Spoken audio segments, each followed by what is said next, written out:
right, welcome to those of you joining us online, and thank you for being here. I appreciate everyone's input in this whole process. I know it can be an anxious thing, and so just really appreciate everybody's thoughtfulness and prayer and input into all of this. Let me pray for us, and then we'll get started. So let's pray.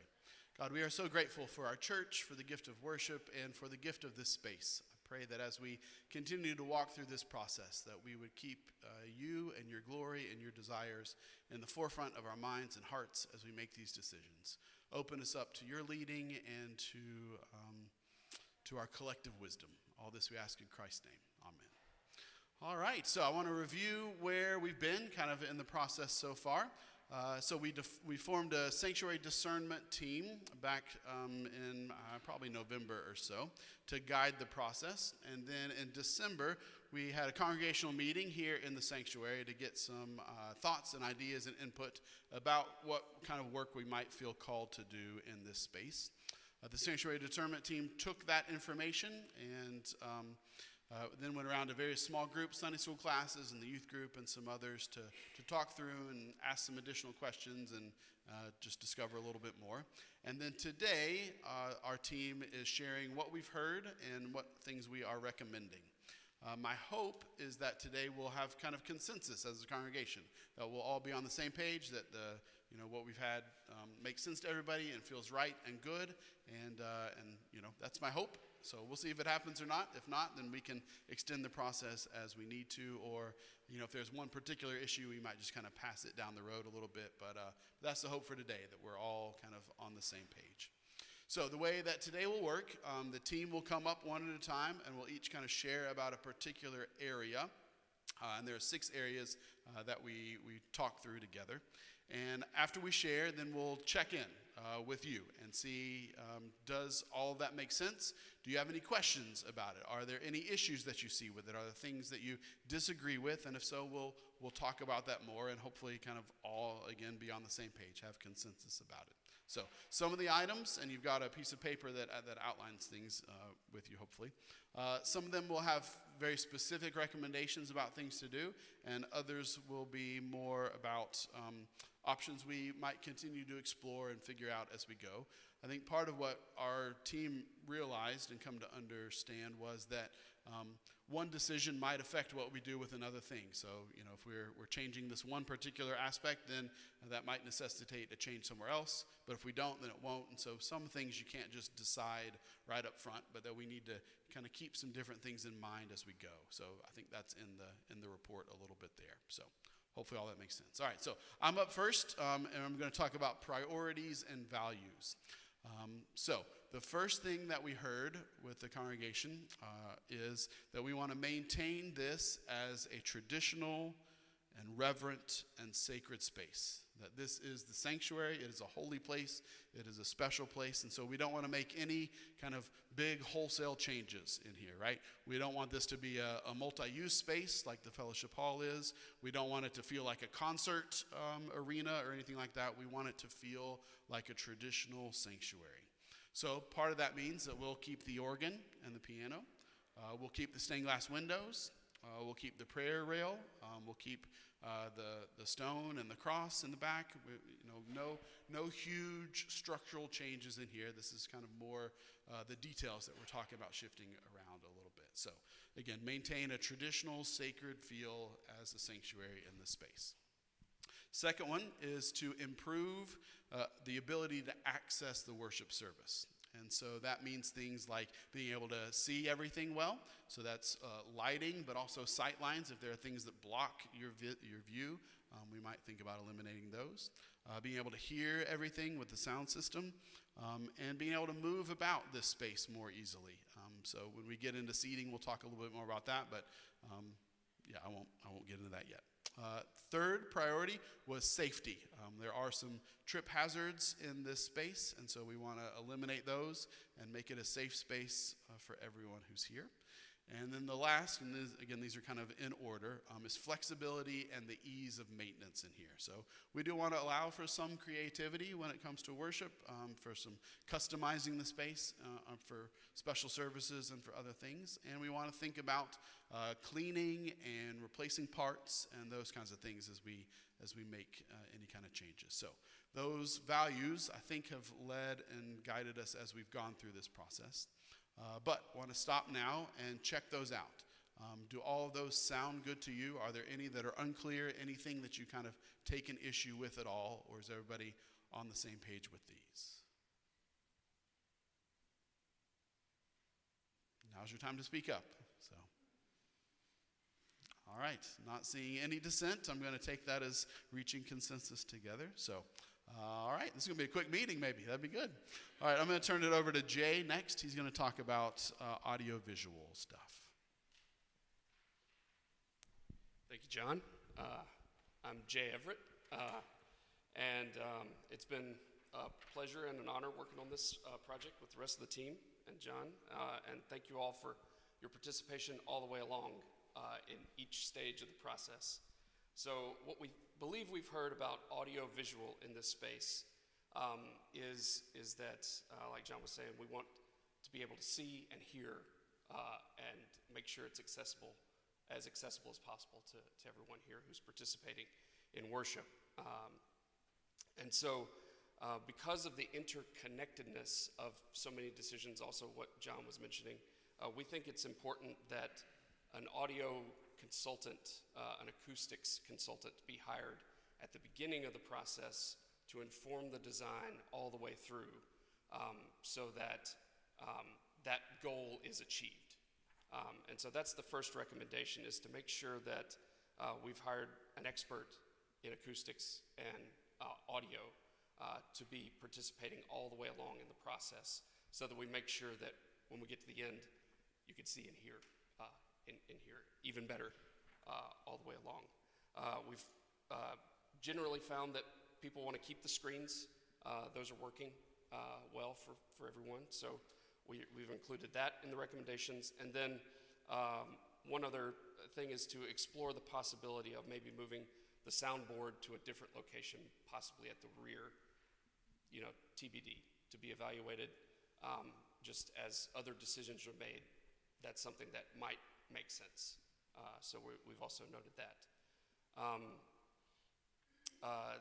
The reason why the acoustics consultant also makes sense is acoustics bleed into a lot of the other conversations we're having about flooring options, for example. That's something that just keeps coming up. And so one thing that they may recommend is some sort of treatment or sound panels, sound absorption panels. Do we have the picture? We do.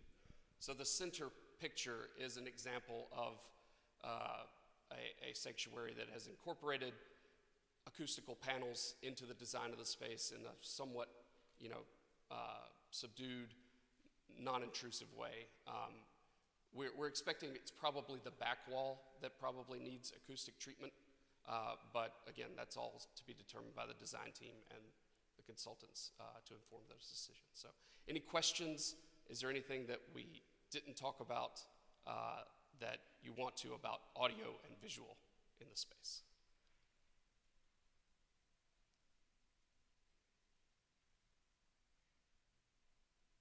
Okay. All right. Well, I'm going to turn it over. Who's speaking about the chancel? Oh, here.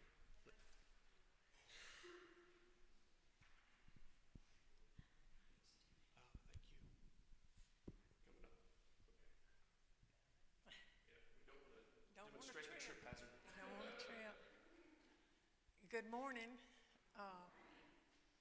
In regards to the chancel, after the meetings with the congregation, this is what we heard. We want to make this all one level. The chancel is the elevated space here that contains the altar, seating for the clergy and the choir. And we want to make it all one level, and eliminate any tripping hazards. Also, the consensus was to remove these half walls on either side of the pulpit and the lectern, and make the pulpit and the lectern movable.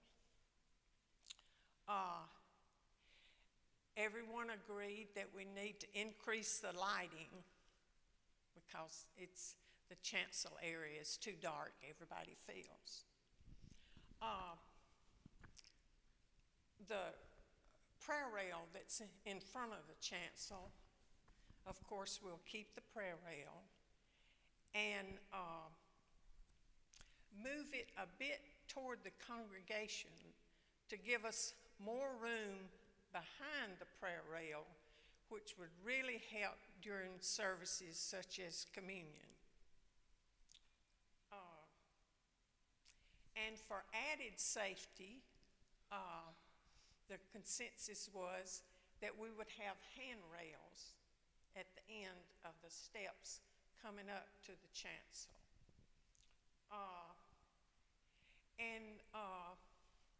The people wanted to explore the possibility of adding a ramp.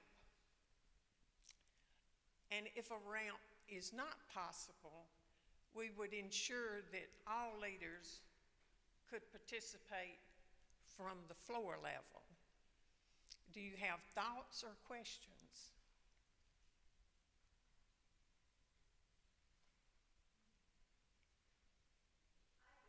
Okay.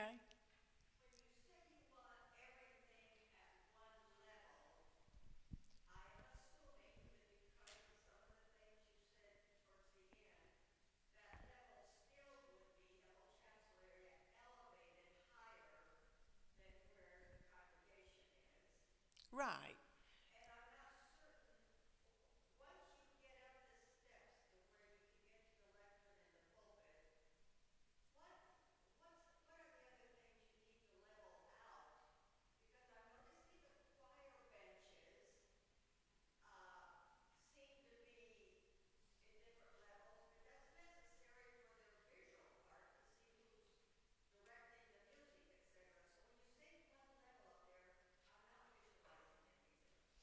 One level is once you come up the steps, everything after that is one level.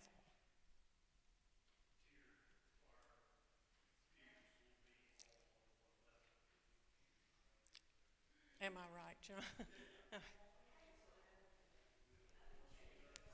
Yeah, so it would eliminate the tiers that are there. What's in my head, at least, is that we probably wouldn't have pews up here anymore, because when we do have a choir, they don't usually sit up here. They usually sit in the congregation and then come up. So we'd have some seating up here, and we could always add more if we needed it. But I don't think we need the tiered seating that we have now.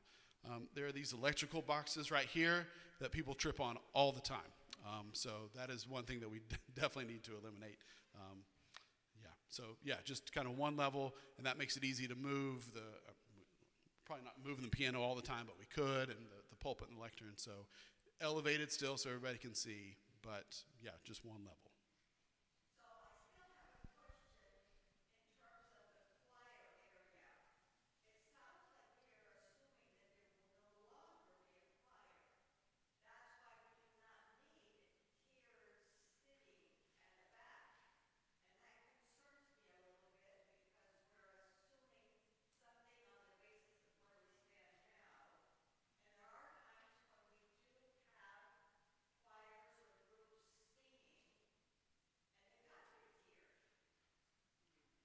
So Matthew, yep.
And we could always add risers to the back if we needed to elevate. So flat gives us the most flexibility, and we can always add height temporarily if we needed to. But if we build it in, then we couldn't eliminate it. Yep. Yep. Would you comment on the possibility of increasing the size of the chancel area? I've heard that before, but there wasn't anything about that in these. Yeah, so what's in my head, and I don't know exactly how this would work because we need to bring somebody in, but so currently, we have these half walls and then the stairs start there and come up and kind of eat into this space here. So what's in my mind is that the flat part would come to the front here and go straight across, or maybe even curve out just a little bit, and then stairs would come down off of that. So that's part of why the prayer rails would move forward, because it would encroach on that. And then the handrails, I think, would be on this wall here, so that you could come up using that, is what's in my head. So, it gives us, a few feet right here of extra space. Yeah, but it's not like I don't envision it going out to where you are or anything like that. No runway off the front of the chancel. Good. Any other questions? Thank you.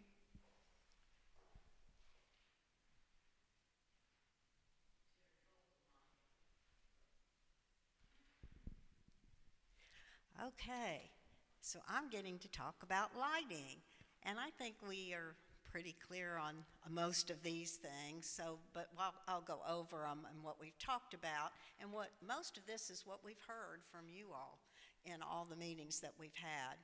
So we would like to keep. We've heard that we like our fixtures that we have, but we would maybe like to see if we can do something to add more light, because sometimes evening services, it might be a little dark to read, but that would involve just changing the way the lighting works in the whole thing. So if any of you have ever had to work the little lights back there, it's a very odd system.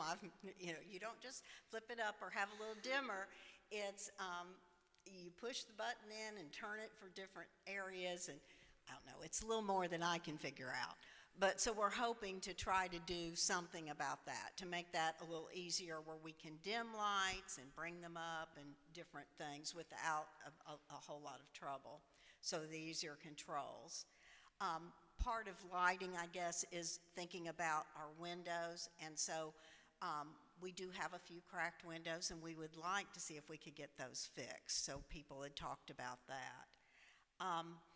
There was some consideration about the way the light comes in at afternoon funeral services and things we have in the afternoon, that sometimes you're sitting and the light really gets in your eyes, as well as just trying to maintain all the wood and everything.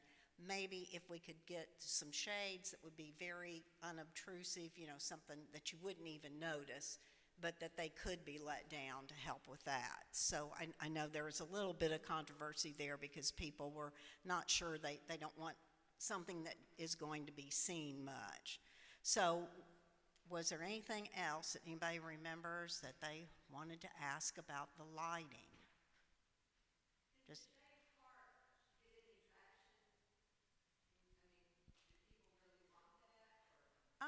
I think some people that have been in services in the afternoon would really like to see something where you could kind of cut that off.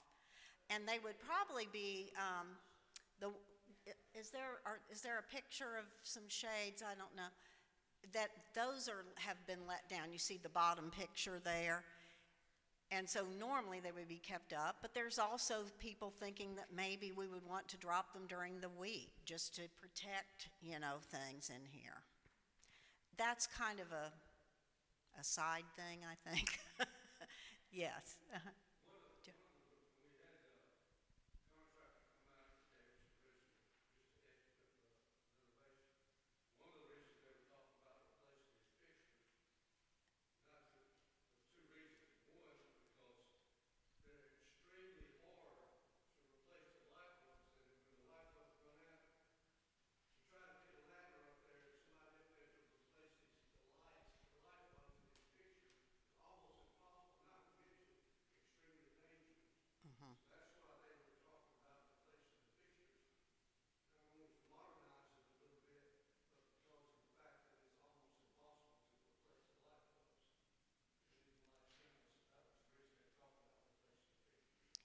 Yeah, and we did hear that a lot, and those light bulbs are like, we have to get scaffolding in here and that kind of thing, so I don't know, there was some talk about, is there a way to make them motorized, come down? I mean, there'd be all kinds of things, I'm sure money will come, you know, might have something to do with some of that.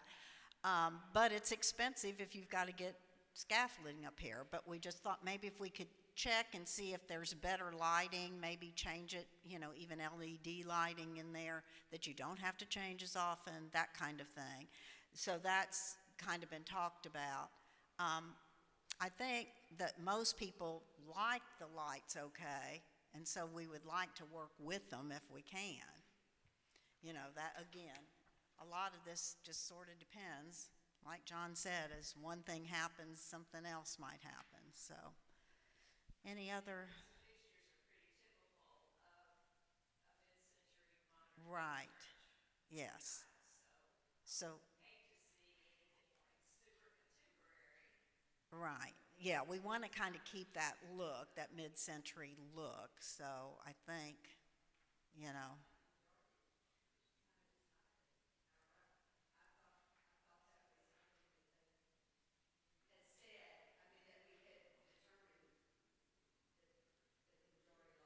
Yeah, I think so. I mean, that's what we heard mostly, was that people would like to keep them. So we'll just have to kind of work from there, I think, on that and see what we can do and keep them better. So-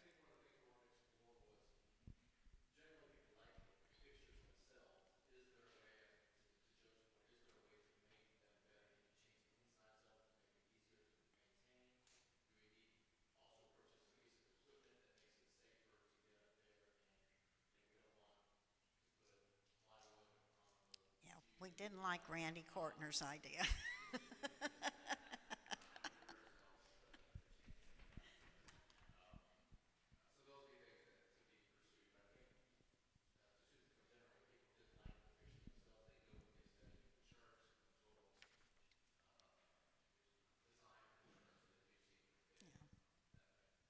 Yeah, and again, we'll probably have somebody that, you know, that will tell us about lighting. How can we improve lighting in here? Whether we've got to have some up lighting, down lighting, I don't know. I don't know too much about that, but I think we can get somebody that does know how to help us with that. Okay, any other questions about lighting?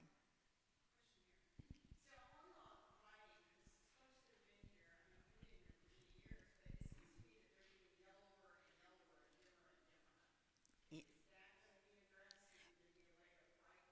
Yeah, I think that's what we're trying to think. Is it the light bulb itself in there? I mean, what, you know, or you think just the outside edge is getting yellower? It may be. Yeah,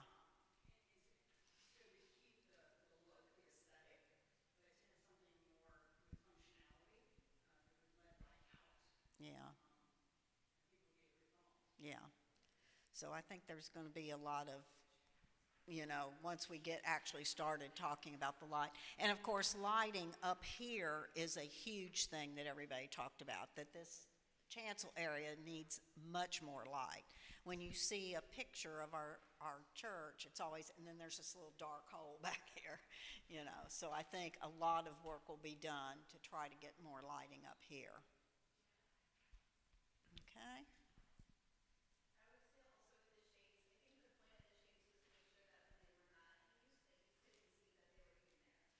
Right.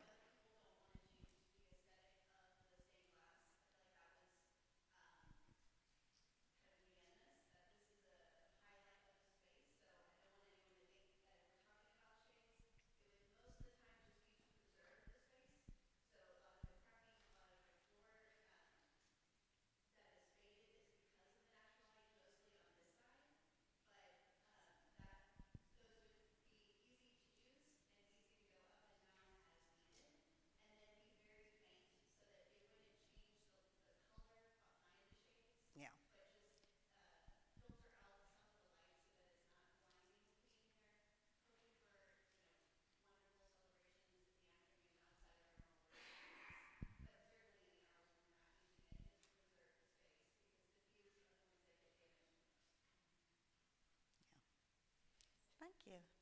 Okay, any other comments or questions about that part? All righty.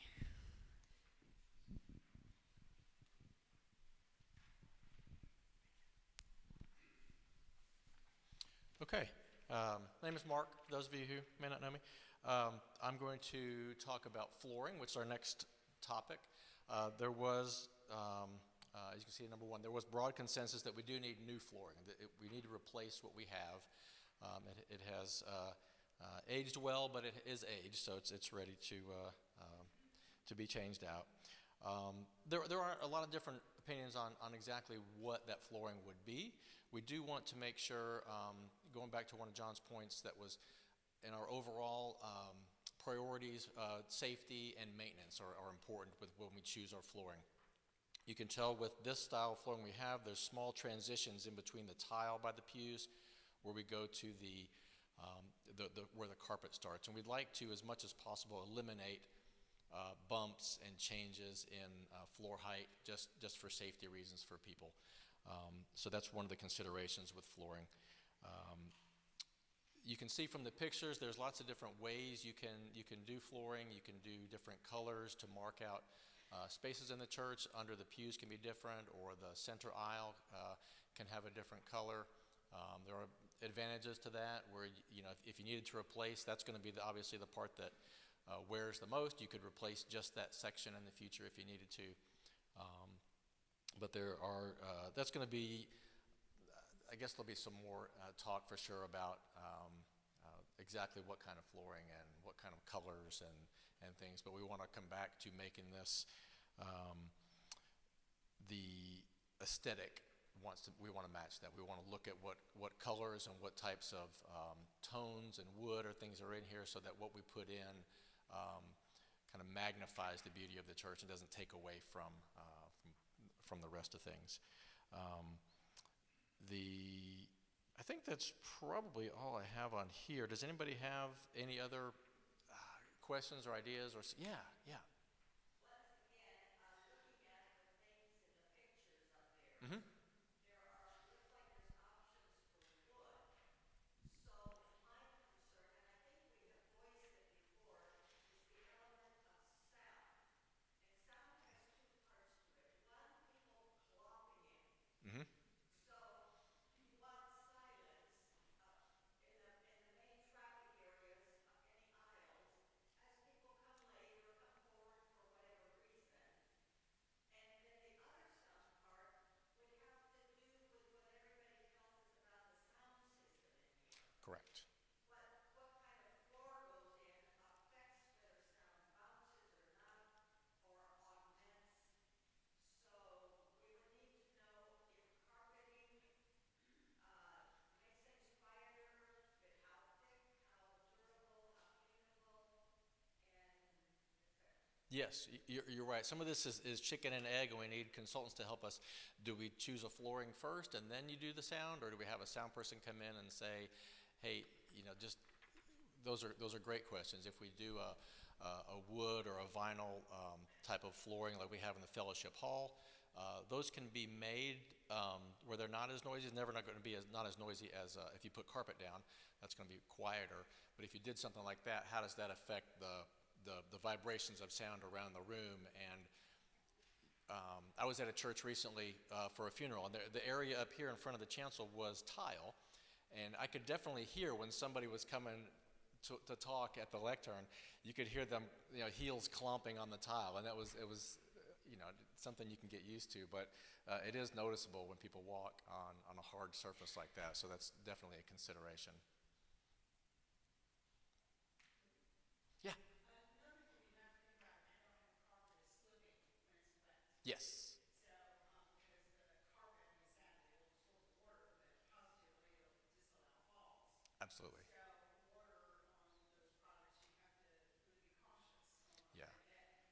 Yes, and that's a really good point, and that's one of the reasons you might lean towards doing some kind of carpet, just for that reason. It is much better for trip hazards and for slips, like you said. Yeah, absolutely. The cleanup is a little bit different, so it's just going to depending on colors and textures sometimes. Yeah.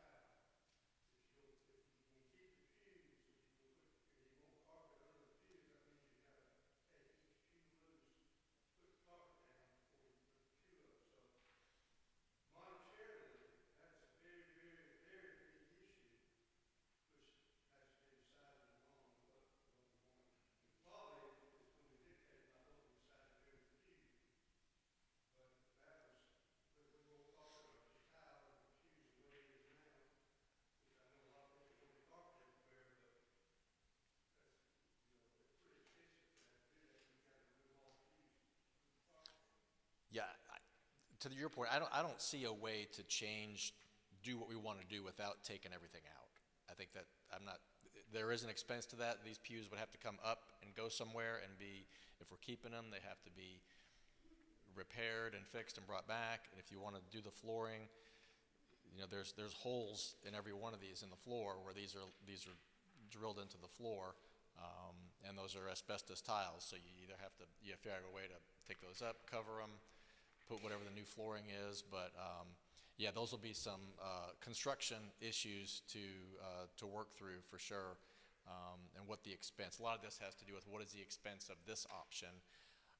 If that's too much, what's the next best option that is good for the budget that we put forth.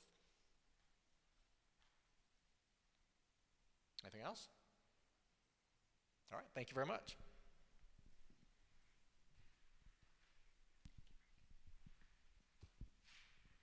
I'm Lauren. I'm going to be talking about, oh wait, I can't see from back here. I'm going to be talking about seating. So I think we're going to keep the pews as the consensus from everyone that we spoke to. It goes with the look and feel of the sanctuary, and that's one of the values that we prioritize as a traditional kind of worship congregation. So we were wondering if there's some advancements if we keep the pews, potentially, as we talked about a little bit, extending out the chancel and putting the prayer rail out further so that if you're serving communion, there's more than 5 feet maybe to work within. And then you've got the first few pews could be removed to allow for that extra space here, and potentially have matching chairs that are be wood to match the pews. So if there were times that we would want to have additional seating up here, that those chairs could come in. The other thing that we talked about is visibility and sight lines as we're worshiping together, is potentially angling the pews and allowing for more space. Right now it's a tight squeeze from one pew to the next. So Terry and I just tripped over each other, and we're not two very large people. So if you're trying to allow somebody to crawl over your lap to get in and out, also the aisles on the side are very narrow. If you're walking with a walker or a wheelchair or a toddler, it is hard. So we would look to change the space to fit the needs of this congregation, which is, as you saw today and last week, not very large. And we have a ton of seating, and people predominantly sit towards the middle and back of the church. So we talked about bringing people together in the worship service as a priority, to be physically together and near one another. So we talked about also eliminating some of the pews in the back to allow for more mingling space. Right now, after service lets out, you get crammed and have to walk around people awkwardly down the center aisle because there's really nowhere else to gather and speak to one another after worship ends. The narthex is extremely tight, and people just leave. Most of the time, especially visitors, would just leave because it's crowded and it doesn't have a welcoming, mixing, mingling type of feel. But this congregation likes to talk to each other. Our peace and sharing and passing of the peace is like one of the heartbeats of this worship service, in my opinion. So what if we had more space to move about and greet and worship and welcome one another? So that's the overall intent, is to have more space towards the back, and again, have chairs that would match the pews for a seamless look and feel on, Christmas Eve service and Easter when we hope the masses come to join us, but for when the masses are not here, that it can work for us. So those are some of the things I'm doing without my script in front of me. But the other thing that we heard was comfort. Right now, the bench cushions move as you sit, and sometimes you end up not in a very comfortable spot. I will tell you, as somebody with little kids, that they also hit their heads on the back of the pew, and that is really fun as the mom to comfort somebody having just bonked their heads on a very hardwood service. So some people liked the idea of changing the padding of the pews potentially, so that might be something that the design committee looks into and comes back to us with different options to explore. So did I hit on everything, committee? How did I do? Go ahead.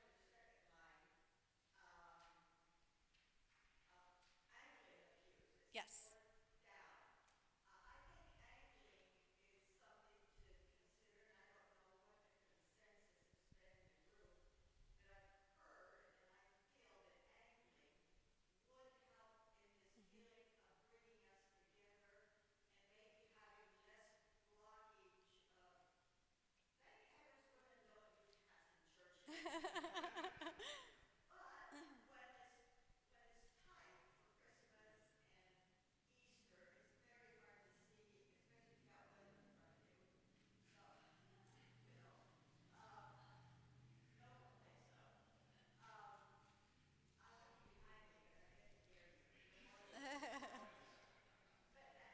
Yeah.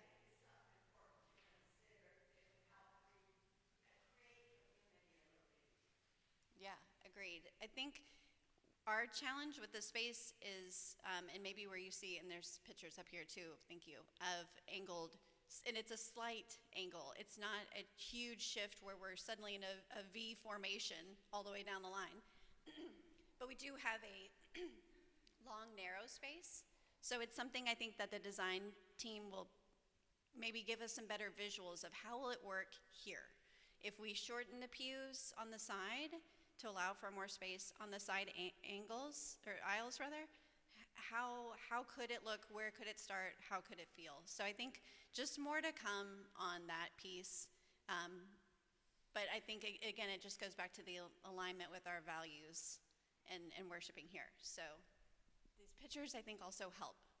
It helps to have a visual for me to see what this could look like if we did these kinds of things. So hopefully they're helpful to all of you, and thank you to Jay for putting it together.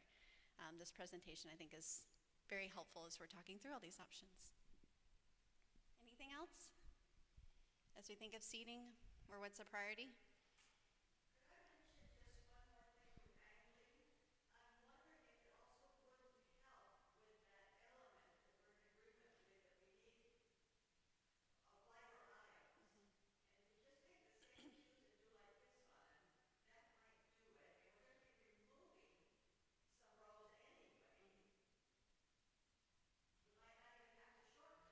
Right.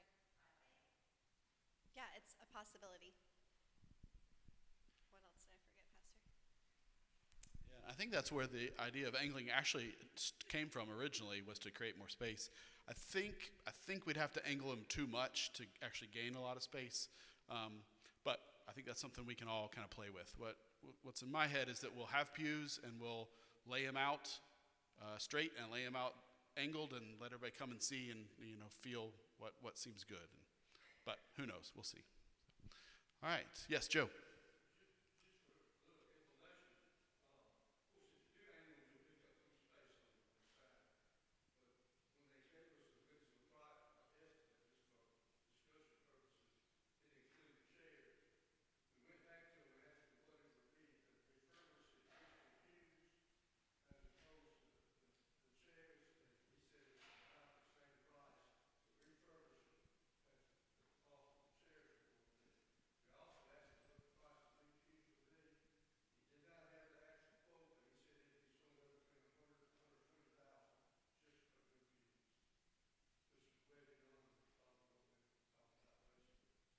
Yep. So our team didn't really look at budget stuff. So I mean, that'll be part of what the next team does. Is they may look at some of these options and say, X option costs a certain amount of money, Y costs this, and Z costs that, and then we can actually decide. But these are kind of like priorities and recommendations to move that process forward. Yep, Sharice?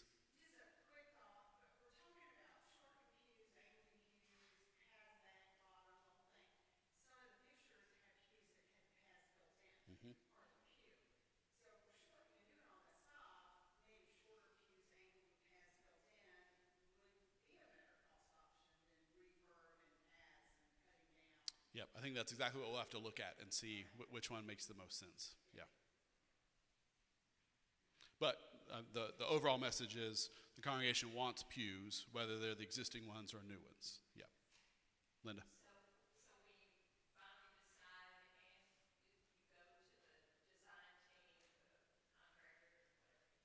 the contractor, whatever, and so are you ask for, give us a price for this option and this option, rather than us saying, we're only going to spend X number of dollars, what can you do for that? What's the Yeah, so the process, the kind of the next step. So I think it sounds like we've got pretty well consensus. So I think the discernment team's work is done, and so this report will go on to a design team, implementation team, whatever kind of label we want to put on it, and they'll work with contractors, designers to kind of come up with some plans.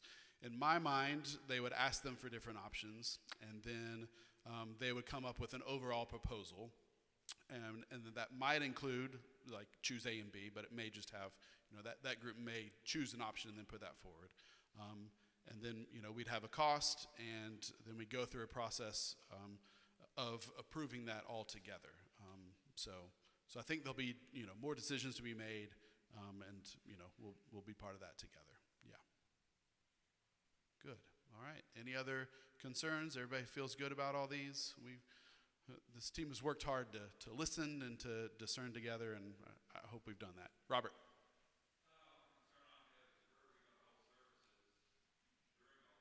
Yep. Yep, I think that's about the only option, so.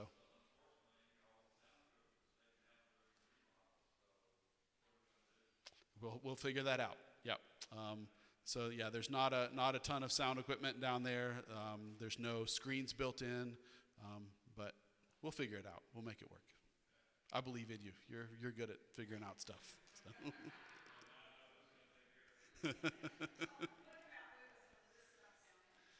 That's a possibility.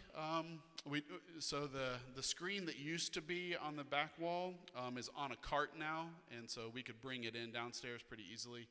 So as far as screens go, I think that's probably what we would do. And yeah, we may take some sound. We may not need to. I know during the pandemic we held services outside, and so we had equipment to be able to do that. I assume we can use some of that inside. Yeah. Whenever we're ready. Yeah, so I mean, I think we'll pass it on to an implementation design team, and they'll move forward. My hunch, and this is just a hunch, is that we might start the work sometime after Easter and would be ready hopefully before Christmas. We do, yeah. So we were given a very generous bequest from Annette Twyford. So there is money to do whatever we would want to do. I think we'll also probably approach the congregation, because I know there are some folks who would want to give towards this work as well. So it'll be a combination of those two things. Yeah. Good. Yes, Mark.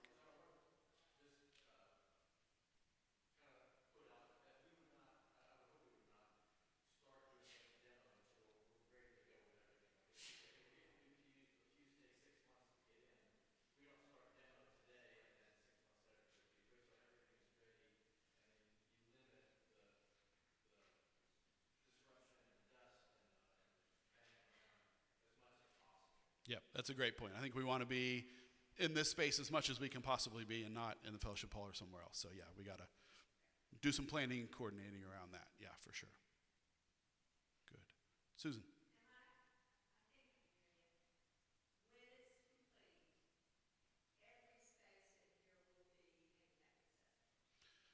That's the hope, right? Yep. So, part of what we said is we want to explore being able to put a ramp up to the chancel. I'm not an expert, so I can't tell you whether that's possible or not. My inclination is that it will be hard to do. To be ADA compliant, you got to have a 12-to-1 run, and I'm just not sure we have the space to do that. I would love for us to be able to.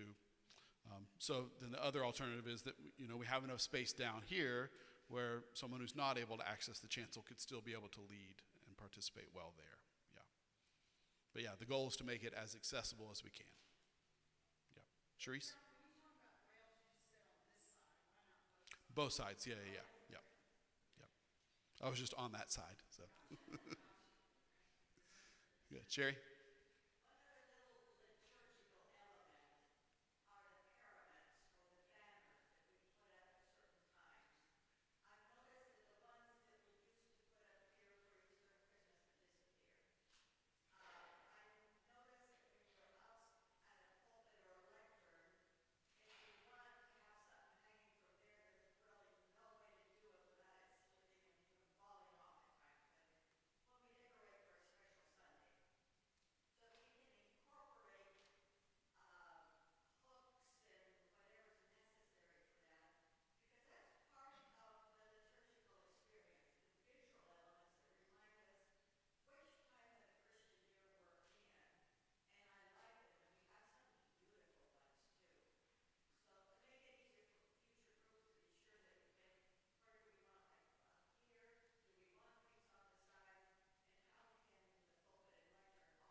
Yep, I think that's great to keep all that in mind.